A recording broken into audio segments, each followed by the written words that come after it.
In less than 2 months, our kids under 16 will no longer be able to access social media.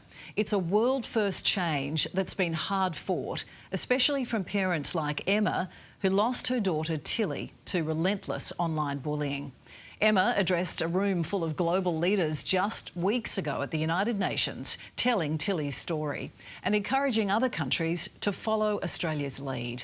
But social media platforms are already coming up with their own restrictions. Instagram today announcing teenagers will only be allowed to see PG-13 style content, so no sex, drugs or self-harm. The big question, of course, will it work? Emma Mason, I'm pleased to say, joins me now in the studio. Emma, hello to you. Oh, thank you for having me. Now, Tilly, she was just 15 when she took her own life, and you carry her with you. She's with you, her ashes around your neck with your necklace today. Do you think that a change like this from Instagram would have helped to prevent some of the harm that Tilly suffered? I think it absolutely would. Of course, it's only one platform, but any reduction in harm would have helped. But again, it is only just one aspect. It's good to see, though, that at least the social media platforms are starting to take some action. They're starting to take some action. I think the world is slowly moving against them and they're seeing the tide. It feels at times like a PR stunt. Is that what you think this is? Do you think that it's more about the social media giants trying to clean up their image than make their platforms a safer place? Well, they've had a significant amount of time to do this. This isn't, creating this kind of safety isn't something that, in my view, you can do over the weekend. So they've had the ability to do it, they've done nothing, and they're just approaching the 10th of December and going, oh, look at this, we can do this. In my view, I'm sure they could have done it earlier, and they've chosen not to, and that troubles me. And do you think that the looming deadline, December 10, is part of the reason that Meta and Instagram have taken the action they have today? Yes, I think they're trying to improve their image as perhaps global citizens or better corporate citizens. I don't know that I accept that. Meta says that it will use AI and other facial recognition technology to ensure that all under 18s will be caught up in these changes, because we know a lot of kids aren't part of teen Instagram, that they lie about their age. Do they have the tech, the ability to make their platform safer? I'm pretty certain they do have that technology. They certainly have the technology to know exactly who is watching and who is engaging in their platforms, how fast your fingers work, how what you look at, who you communicate with.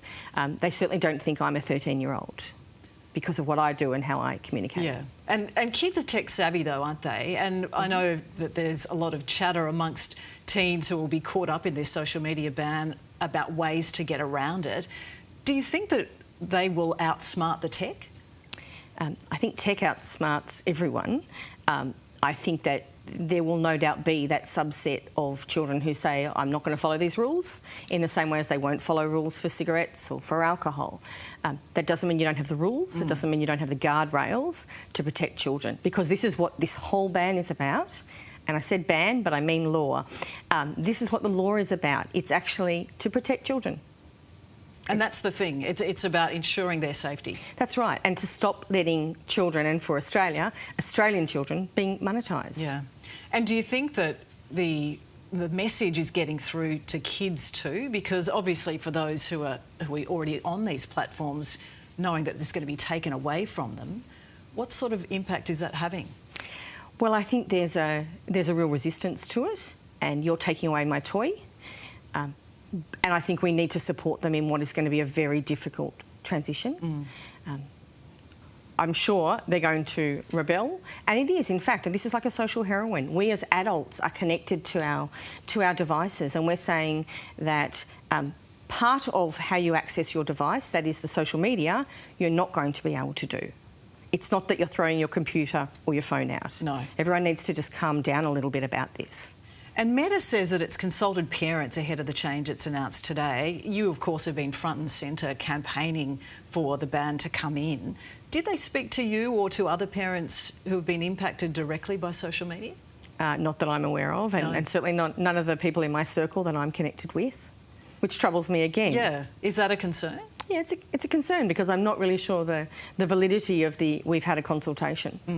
And how are you feeling about the December 10 deadline? Because it's looming, it's coming up very quickly. It is. Are you looking forward to the fact that social media will be banned for the under 16-year-olds, or are you concerned that it's not going to make the difference that it should?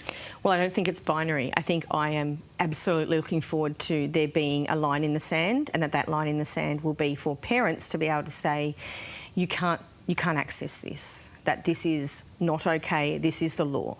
So I'm really looking forward to that.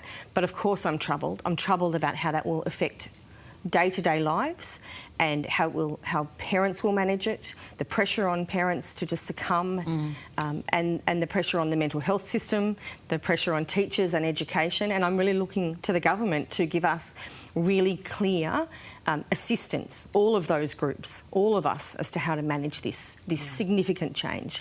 But to be Australian is a good place to be. Yeah, well, you should be proud of the work you've done. Thank you for what you have done so far and for what you do continue to do. Thank you. In Tilly's name, thank you so much for joining us. Thank you.